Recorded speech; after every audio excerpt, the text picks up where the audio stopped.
tayo sa bayan ng Rosales. Ang pupuntahan po pala natin ay Carmen pala. Akala ko Rosales. Kami ngayon sa lugar nila Madam Lori. Yan o, shoutout kila Madam. Sa buong team, shoutout. Dito kami ngayon sa lugar nyo. Oo, kasi dyan, kasi ang mga sumabog at isahin lang. Pagka sinisilip at sumabog na napakasumabog. Pero may angkil mo. Oo. Magandang klase rin yun. Sumama ito. Kumangin. Kumapasili yan.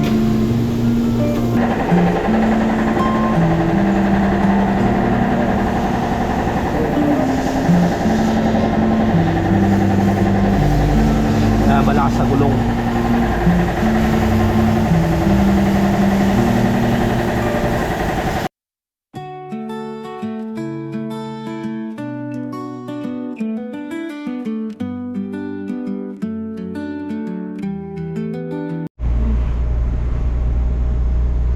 Good morning mga cute. Yan. Mga kabayan, isang mapagpalang araw po sa ating lahat. Ngayon ay araw ng Lunes. Lunes ba? Yan. Kami po ay papunta ngayon ng Rosales para po papalit ng gulong sa harap. Yan. Dahil sa susunod na mga araw magta-travel na naman po tayo papunta ng Bicol. So, susundin natin yung mga bata ron. Tapos diretso tayo ng Batangas. Kami ngayon sa bayan, nagpakarga ako ng diesel dahil mataas na naman ang diesel guys. So sabi ng mga gasoline girl 7 pesos ang itataas, kaya nagpa-full tank na tayo para pagpunta natin ng Bicol may pondo yung sasakyan natin. Sigurado dating na naman natin ng gawing sound. Mataas na naman ang ang diesel. So kailangan natin makatipid sa diesel guys. Malayo yung Bicol. Papunta kami ngayon guys na na Rosales para bumili ng gulong. Then medyo mura-mura ng konti ang gulong ko. Quality naman. So yung gulong natin ay magkatatlong taon na. Kaya papalit na ulit tayo guys. So yun, update ko kayo sa daan.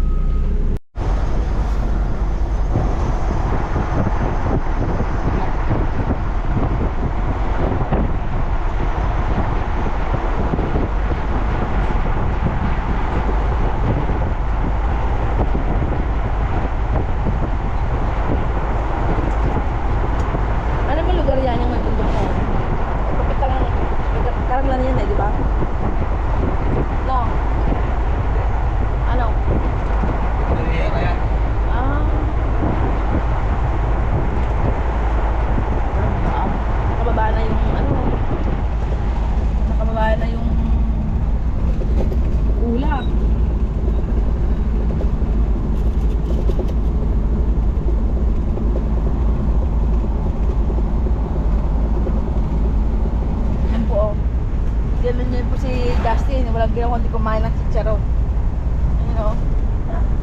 Para daw po hindi siya antokin Pero inaantok naman po siya. Inaantok siya dahil busog po siya sa chicharon. Kapitay guys. Okay. Sa prank. Naubos.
Second yata. Hindi, first cropping. Natin na first. First cropping pa lang. Pero dito, walang tigil lang pagtatanim nila ng palay. First, second, third. Kung maani, nagtatanim. Ganun sila dito sa bayan ng Lupao. Dito sa Lupao.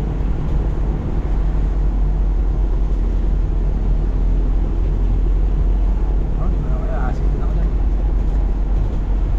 Lagok lang konti.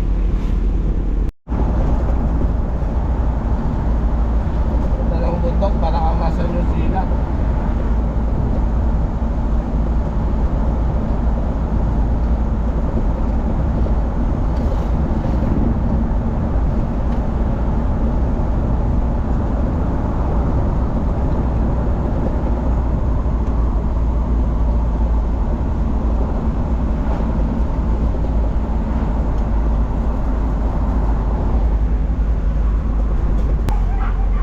Oo, matubig. Ala. Ito. Nagbaon ka ng plato tapos hindi ka nagbaon ng tubig. Ano mo to? Huh? Ba't may plato? Dinala ko lang yan. Bakit? Para ano? Secret.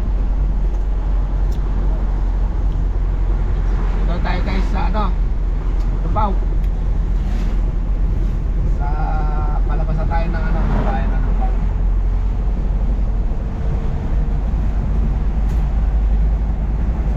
Nakalak ba yung pinto sa likod? Hindi. Hindi naman bubukas yun. Guys, dito na tayo ngayon sa Balunggaw yata to. Ayan. Alright. At tinulugan na ako ni Madam Jo. Tulog, bebe. Dapat guys.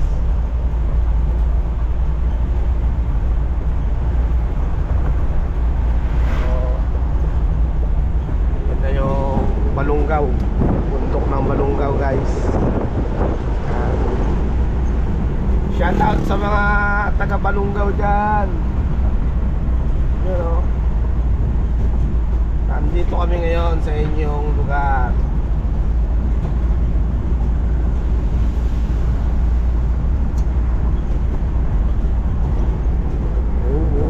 Puro kambing.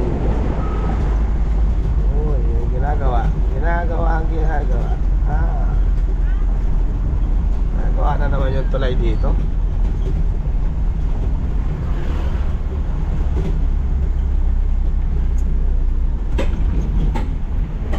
Wow, shout out. Malalim malalim. Uy, tulog na naman guys. Kinakantsaw niya ako kanina ako inaantok. Siya naman pala ang tulog. Arnie.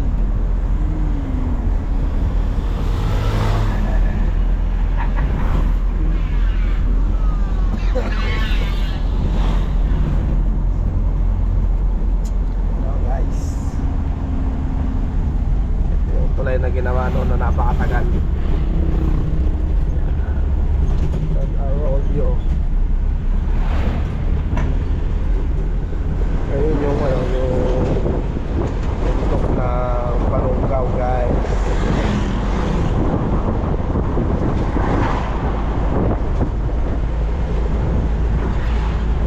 Okay.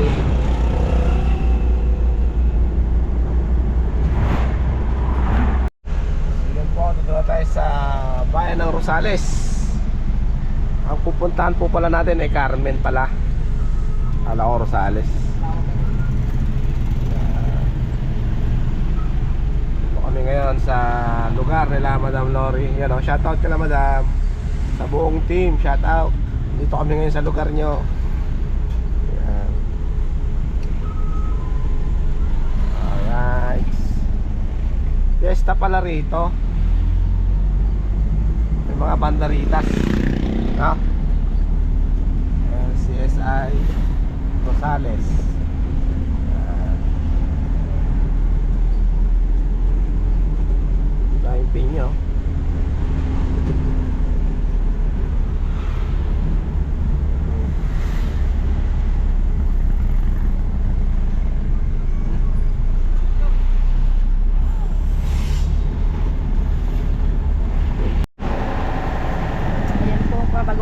Justin ng gulong ng sasakyan.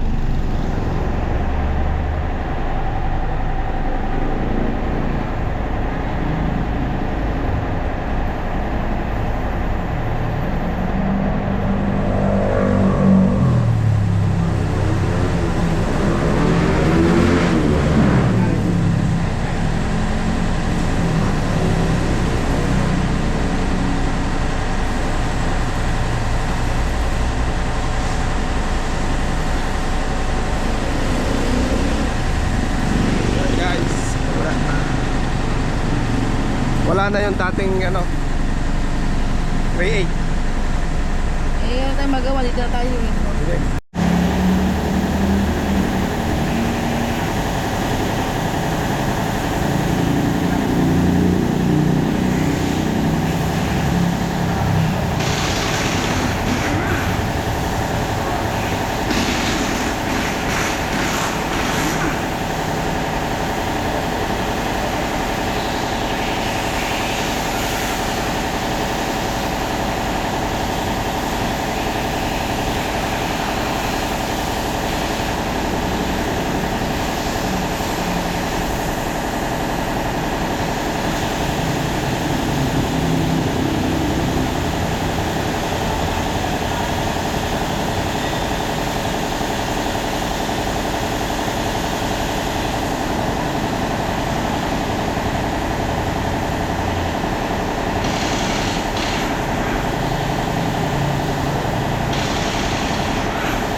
Dami palang sira guys. Sira yung tie rod pala. Tsaka ito. Yan. Ito. Yan. Dahil palitin. So abot daw ng 20. Pinaayos natin. Pagpalit na lang galing ng Bicol. Kaya pa naman yan. Yan na yung magpapalitan natin. Ay kinuha na.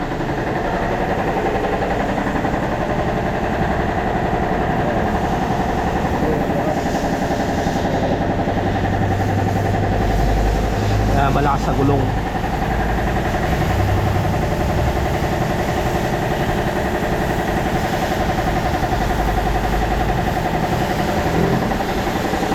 Kaya pa mo yung Bicol yan ano? Kaya pa ano? Sige, sige.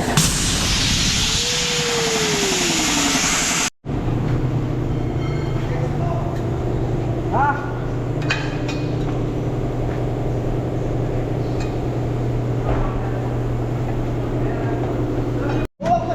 Dyan, kasi pagka sumabog, at isangin lang.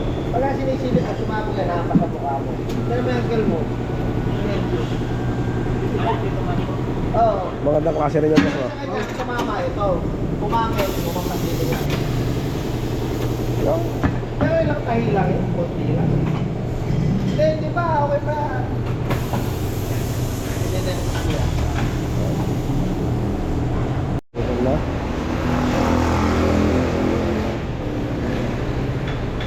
Yan, binalik ko sa 185.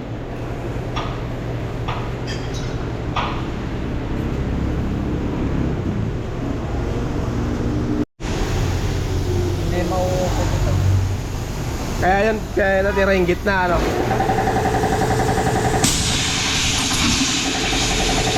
Kailangan pala matigas.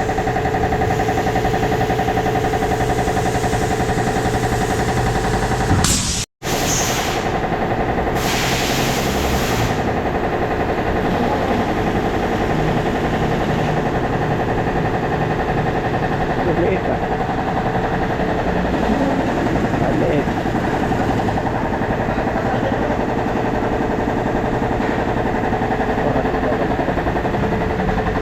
Makapal pa to eh.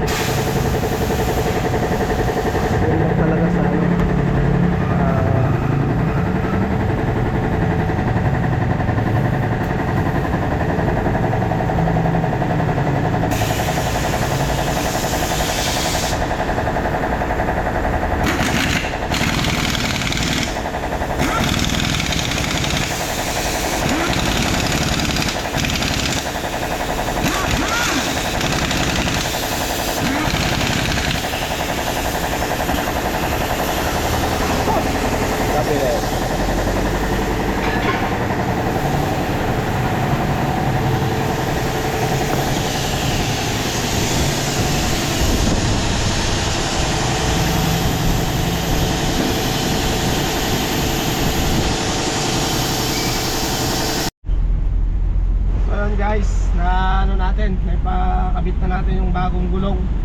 So pina-check up ko din. So dami pa lang sira ng pangilalim natin. Gawa ng lagi pa lang yun sa pagkakalubak.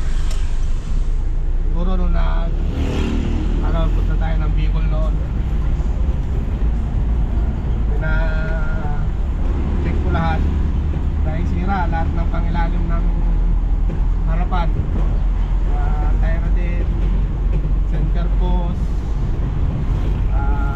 lahat ng mga bolt joint, dami. So aabot daw ng 20, pero kaya pa naman daw bumiyahe ng Bicol. So pagbalik, pag-ipunan natin, pagawa natin guys. So binalik ko sa sa original niyang mga gulong. So yung dating 185 na pinalitan ko ng 195, so binalik ko uli yung 185. So mas maganda pa ng tintig niya na naka 185 sa harap. So sa likod na lang ang naka 195 mga ako.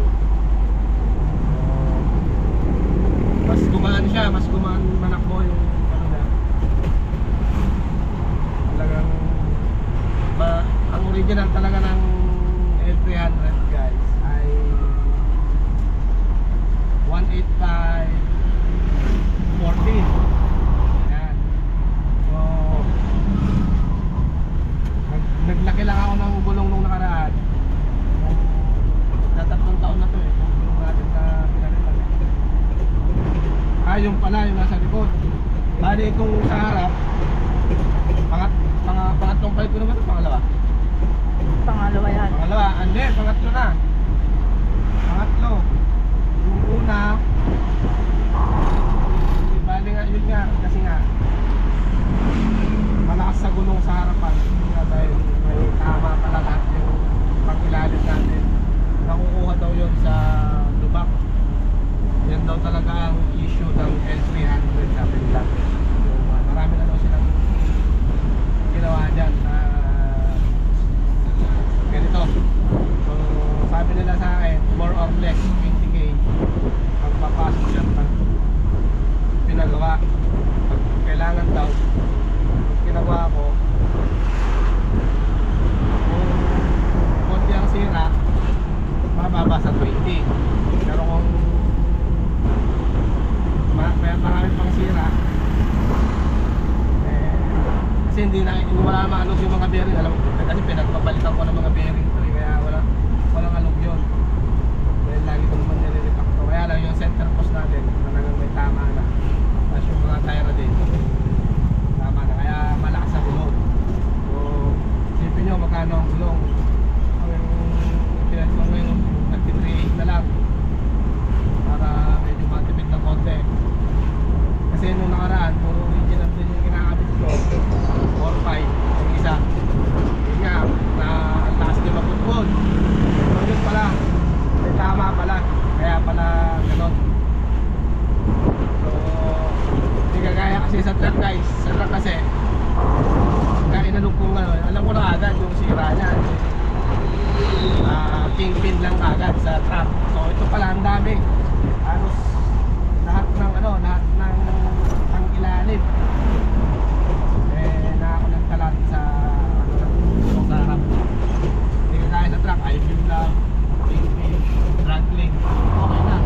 Hindi kagaya nito, dami.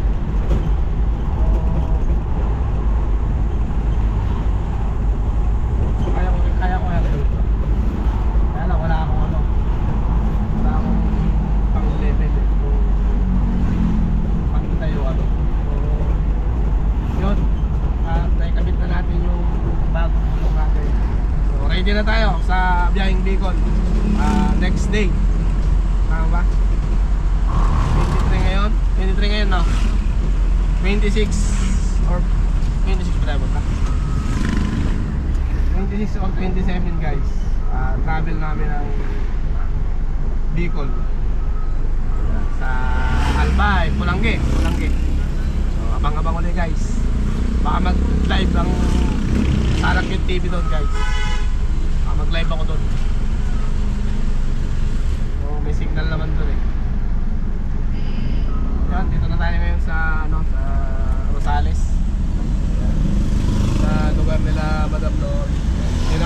lang sa inyo, madam. At marami kaming naasikaso pa eh. Busy eh. So, next time na lang ulit. Okay, bye. Alright, so update na lang guys. Ayan guys, dito na tayo ngayon sa Bican. Kung saan yung sa amin. So, kinuha na natin yung container. Ayun, sa likod. Mabaharga tayo ng diesel. Dahil tataas daw ang diesel.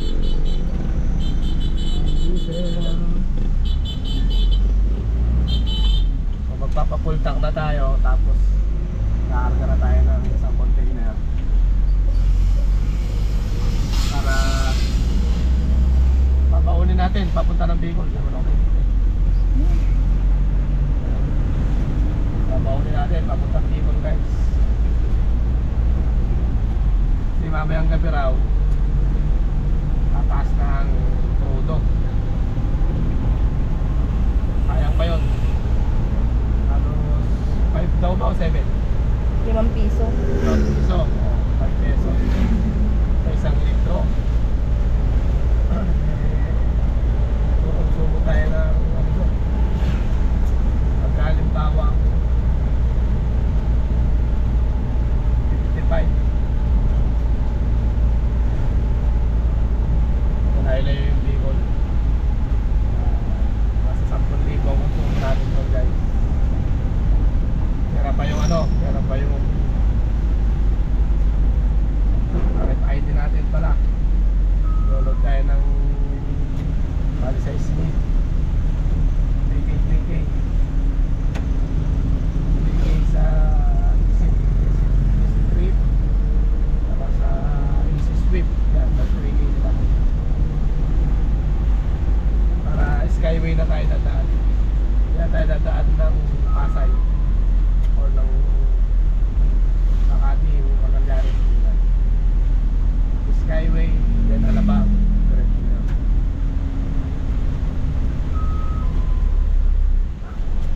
Hindi ko alam kung matutuloy yung pinsan ko na sasakay papuntang Impanta. Baka doon tayo dadaan guys.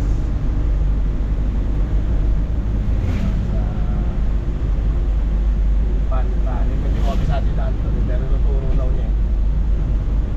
Alright guys, update tayo sa gasolinahan.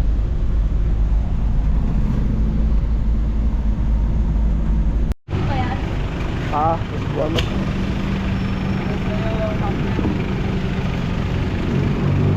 Kaya ba? Pangalan po?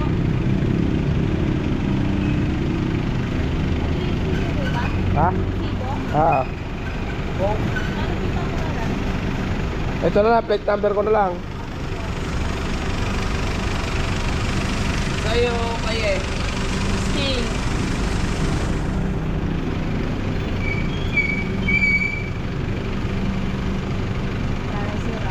Kaya? Hindi kaya? Sige, huwag mo sagad, baka tumapon lang eh. 1/4 po. Sige, sige. 1/4. Alam.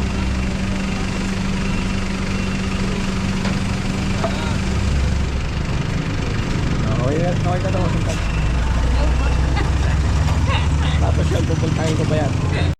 So yan guys, at nakapag-full tank na rin tayo. Yan. Tapos yung isang container natin ay napalagay natin, sakto yung dating ng truck nila.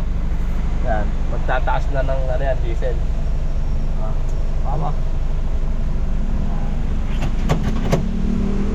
So dito na namin tatapusin itong vlog na to guys. At see you next vlog na lang ulit mga akut. And God bless us all. Ingat po sa atin lahat. Alright, bye-bye.